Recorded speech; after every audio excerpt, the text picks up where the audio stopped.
티베트 불교도 티베트 불교의 승려들끼리 뒤져라 싸우는 거야. 요랬었어요. 티베트가. 티베트 불교 너무 욕하는 거 아닌가요?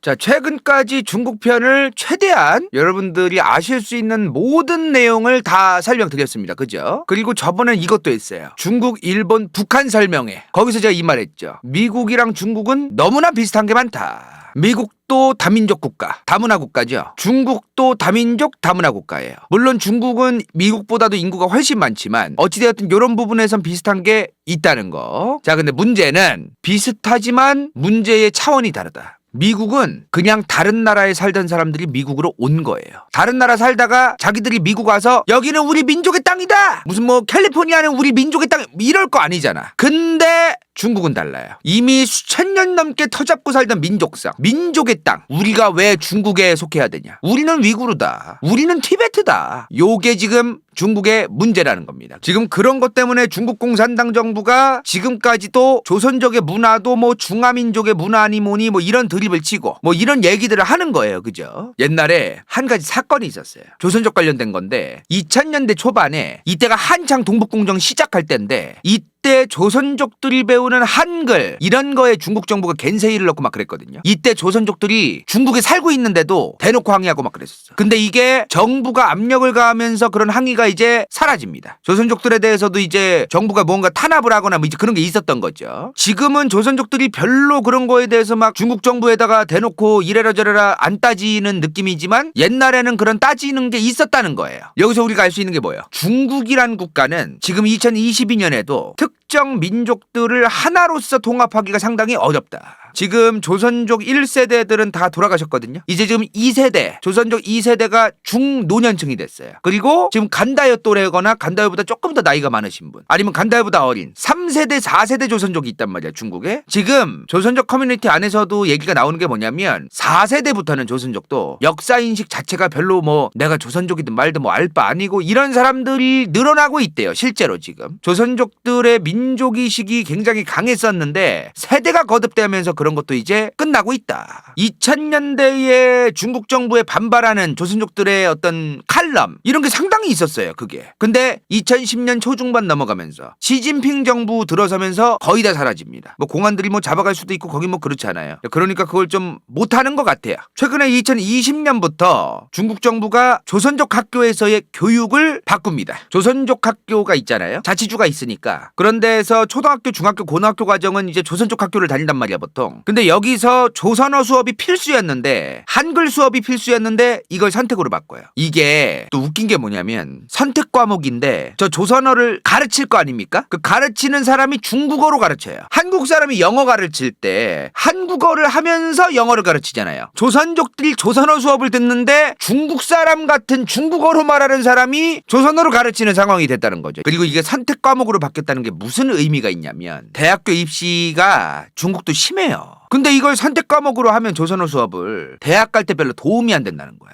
그럼 이걸 안 배울 가능성이 높다는 거예요, 지금. 지금 조선족들 중고등학교에서 이런 식으로 선택 과목으로 바뀐 것은 사실상 더 이상 이제 조선족들이 조선어를 잘 안 배우게 되고 앞으로 상황이 그렇게 전개될 가능성이 높다. 이런 식으로 지금 민족통합 정책을 하고 동시에 자연스럽게 안 배우게 하거나 못 배우게 하거나 그리고 세대도 거듭되면서 중국에 있는 들의 민족성 자체가 대부분 점점 희석되고 있는 이런 상황이 점점 만들어지고 있다는 겁니다. 아마 중국 정부는 현재 1세대, 2세대의 소수민족들만 죽으면 앞으로 한 50년만 지나면 더 이상 이제 민족통합은 어렵지 않겠다. 이런 것도 아마 계획하고 있는 것 같아요. 근데 이제 위구르족 같은 경우에는 너무 그게 잘 안 되니까 세대가 거듭돼도 안 되니까 그런 것 때문에 지금 좀 각별하게 별의 별짓을 다 하려고 하는 것 같다. 이런 식으로 미국과 중국은 다민족 다문화라는 공통점은 있지만 중국은 이 다민족 다문화가 굉장히 그 뇌관처럼 작용할 수 있다. 지금 사실 저번에 중국 편에서도 말했지만 중국은 동북공정만 하는 게 아니에요. 서북공정, 서남공정, 탐원공정 많아. 엄청 많이 해요, 공정을. 오늘 중국의 소수민족 문제 그리고 분리독립 문제 그중에서도 가장 큰 화두죠. 티베트와 위구르. 오늘 티베트와 위구르의 역사 그리고 현재 상황 이런 거를 좀 좀 설명드리도록 하겠습니다. 가장 먼저 티베트 하면 뭐가 떠오르죠 여러분들? 달라이라마가 떠오르죠? 티베트 불교랑. 지금 이 달라이라마가 인도 살아. 인도 어디 사냐면 요쪽에 살아요. 요쪽에. 지금 여기 중국 영토 아닙니까? 여기서 요 다람살라라고 하는 요쪽에 살아요. 요쪽에. 티베트를 예전에는요 토번이라고 불렀습니다. 토번 제국. 저번에 그 나당 전쟁 그리고 나당 연합 이런 거 이제 말씀드렸잖아요. 신라랑 관련된 고구려 멸망하는 과정. 그때 한번 보여드렸는데 이거 기억나세요? 토번 제국이 어마무시한 영토를 가지고 있었다. 나당연합을 해가지고 고구려를 멸망시키고 백제도 멸망시키고 그 다음엔 또 신라랑 당나라랑 나당전쟁을 했는데 당나라가 그때 갑자기 빠졌다 그랬지. 신라를 자기들이 계속 공격할 수도 있었는데 토번 때문입니다. 티베트 기원은 600에서 700년대에는 아주 강력한 국가였어요. 지금도 티베트 자치구가 따로 있죠. 요쪽에 있어요. 지금 보면은 요렇게 요쪽이 티베트 자치구예요. 달라이라마처럼 티베트 독립을 외치는 사람들이 주장하는 티베트 제국의 영역이 있어. 우리 티베트가 독립을 하면 여기까지는 니네가 땅을 줘야 되라고 요구하는 그 라인이 있어요. 지금 중국 대륙에서 중국이랑 국가에서 티베트 자치구가 요만해요. 티베트는 여기서 요만큼을 더 플러스해서 달라고 해요. 지금 이게 지금 티베트가 주장하는 영토입니다. 저게 굉장히 넓죠. 지금 일단 티베트의 우리가 역사를 알아야겠죠. 그죠? 티베트의 조상은 누군지 분명하지 않습니다. 근데 옛날에 중국 역사서 같은 거 보면은 투판이라고 기록해 놓은 게 있어요. 근데 그 역사서에서도 뭐 투판이 있다 그 정도지 뭐 투판이 어떤 형태였고 어떤 사람들이 살았고 문화가 어떻고 이런 건 제대로 기록이 안 돼 있어. 근데 분명한 건 이 투판이라고 하는 사람들이 요쪽에 살았다 이 말이요. 근데 요쪽에 살던 수많은 투판이 있었는데 여기서 기원은 617년 티베트 사람들이 사방팔방에서 싸우다가 통일시킨 그런 티베트 제국이 시작됩니다. 물론 시작하자마자 이렇게 넓었다는 건 아니에요. 근데 요 지역에서 이제 출발을 했다는 거죠. 수많은 티베트 부족들이 있었을 거 아닙니까? 그 사람들을 통합하고 조지고 여러 가지 뭐 해가지고 티베트 제국을 만든 사람이 송첸간포야. 송첸간포. 티베트 역사에서 분명한 제위년도 생몰 같은 게 확인되는 사람입니다. 최초예요. 최초. 그전까지는 이런 티베트 사람들이 몇 년부터 몇 년 누가 다스렸고 이런 게 분명하지 않았는데 이 양반이 드디어 최초로 티베트 역사에서 몇 년부터 몇 년까지 해먹었구나. 요런 게 분명한 사람이에요. 이 사람이. 어쨌든 이 사람을 시작으로 큰 티베트 제국이 생겼습니다. 이때 토번 제국이 어느 정도였냐면 기원 후 763년에 당나라 수도 장안 지금의 시안이죠. 이 시안까지 티베트가 쳐들어와서 약탈할 정도로 어마무시한 세력이었다. 이렇게 기록되어 있어요. 나중에 783년에는 당나라가 쫄리는 거야. 그래서 토번이랑 당나라가 이제 평화조약을 맺어요. 그때 토번이 이제 당나라랑은 평화조약 맺어서 안 싸우니까 우리는 이쪽으로 가자. 그래서 키르기즈스탄까지 다 먹었었어. 티베트가. 그 정도로 엄청난 국가요.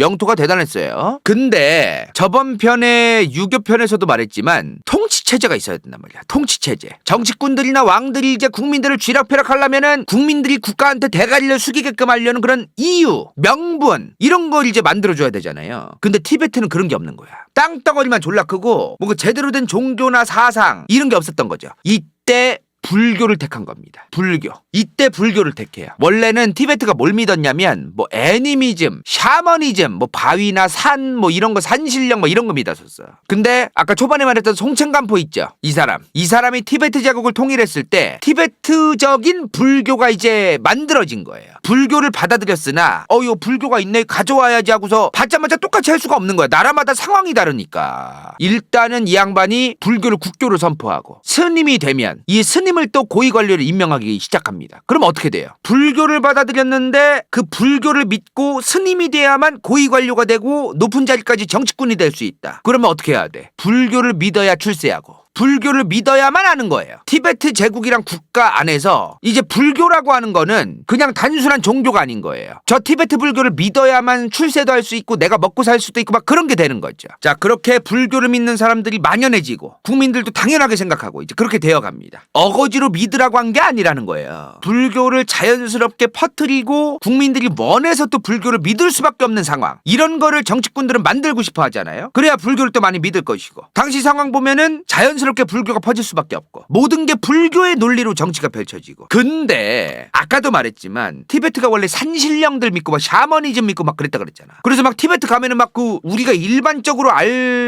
알고 있던 불교가 아니라 뭐 무지개 색깔로 막 매달아 놓고 막 그런 거 많잖아요. 티베트가 원래부터 샤머니즘이라는 거 이런 걸 많이 믿던 지역이라서 그걸 한순간에 때려치고 이제 불교만 믿으라고 하면 그걸 사람들이 믿냐고. 믹스를 합니다. 그래서 막 티베트 같은 데 가면은 이런 식으로 막 티베트 같은 데 가면은 막 이런 거 많고 막 그러잖아. 막 치렁치렁 막 걸어놓고 샤머니즘이랑 티베트 불교를 결합한 형태로 이제 불교가 생겨났기 때문에 저렇게 된 거예요. 그러니까 국민들이 전반적으로 원래 믿던 거는 그대로 두고 불교를 또 가지고 와서 그걸 통치적으로 이제 이용해 먹고, 원래 티베트 제국의 과거에 살던 사람들이 불교는 원래 이게 아닌데 왜 우리가 원래 믿던 거랑 결합하지? 이걸 알았겠어? 아니잖아요. 우리가 원래 믿던 건데 또 불교라는 게 우리가 원래 믿던 거랑 좀 크게 다른 게 아니구나. 원래 믿던 거랑 굉장히 비슷하고 더 좋은 것 같네? 이러면서 이제 사람들의 마인드가 점점 불교를 믿고 티베트 불교를 믿고 이제 이런 식으로 가는 거죠. 그렇게 기원 후 900년대부터 1100년대 우리나라 고려시대죠. 요때 티베트 불교 사원들이 사방팔방에 지어집니다. 이렇게 생긴 게 사방에 있어요. 티베트에. 이 불교 사원의 의미가 뭐냐면 우리나라의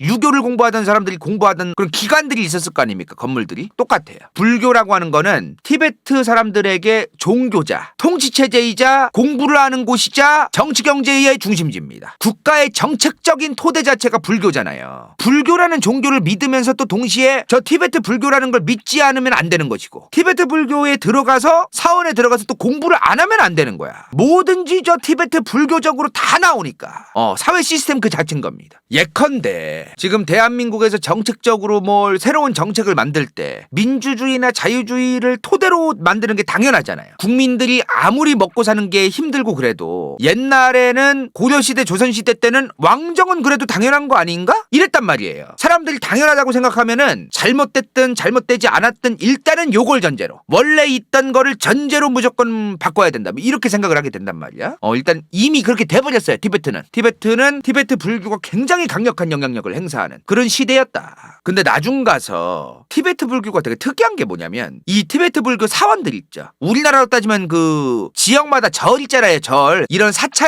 절들이 군대를 가지고 있고, 특히나 특정 사원에 들어가려는 스님들의 수가 다르고 돈이라든가 땅이라든가 이런 부를 가지고 있고 이런 식으로 이제 되어가는 겁니다. 고위공직자들도 특정 티베트 불교 사원 출신이면 더 좀 그 출세를 잘하고 이런 거야. 그래서 티베트 불교가 초기에 중기까지는 티베트 불교 이런 사찰들이 주변에 있는 다른 절들을 가가지고 너네 요새 뭐 살림살이도 안 좋은데 그냥 우리한테 들어와? 그러면 이 사원께 되는 거야 이제. 이런 식으로 좀 나라의 상황이 좀 재밌게 흘러가요. 근데 그러던 토반 제국, 이 어마무시했던 티베트 제국 토반 제국이 1239년 누구요? 몽골 제국이죠. 몽골이 하이 이럽니다. 몽골이 처음에 왔을 땐 맞다이를 깠겠지. 근데 이제 몇 번 전쟁해보면 견적 나오잖아요.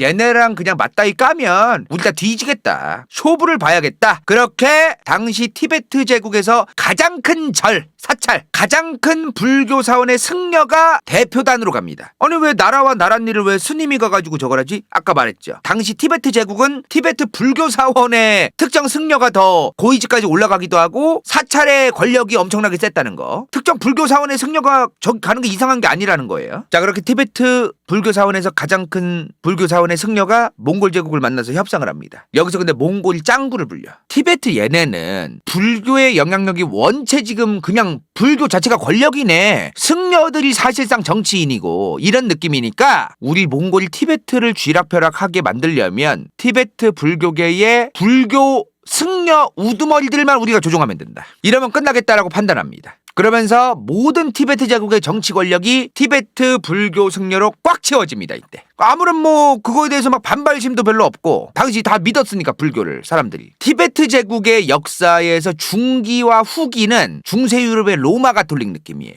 중세 로마 가톨릭 보면은 주교들끼리 지들이 더 해먹겠다고 싸우는 사람들이 있었거든요. 가톨릭이 왜 튀어나왔댔어? 원래는 그냥 기독교였단 말이야. 그리스도교. 거기서 로마 주교가 혼자서 막 설치면서 우리가 베드로의 후예고 로마 주교가 더 많은 권한이 있어야 되고 막 이런 얘기하면서 갈라진 거 아닙니까? 결국에는 티베트 불교도 티베트 불교의 승려들끼리 뒤져라 싸우는 거야. 요랬었어요. 티베트가. 티베트 불교 너무 욕하는 거 아닌가요? 지금 중국 대륙에서 얼마나 힘든데 이런 싹바가지 없는 티베트 불교가 문제다 하면서 튀어나온 게 있습니다. 그게 바로 지금의 달라이 라마의 탄생을 알린 티베트 불교의 종파 겔룩파입니다. 이번 영상이 볼만했다면 좋아요와 구독, 재미없었다면 이건 재밌을지도 몰라.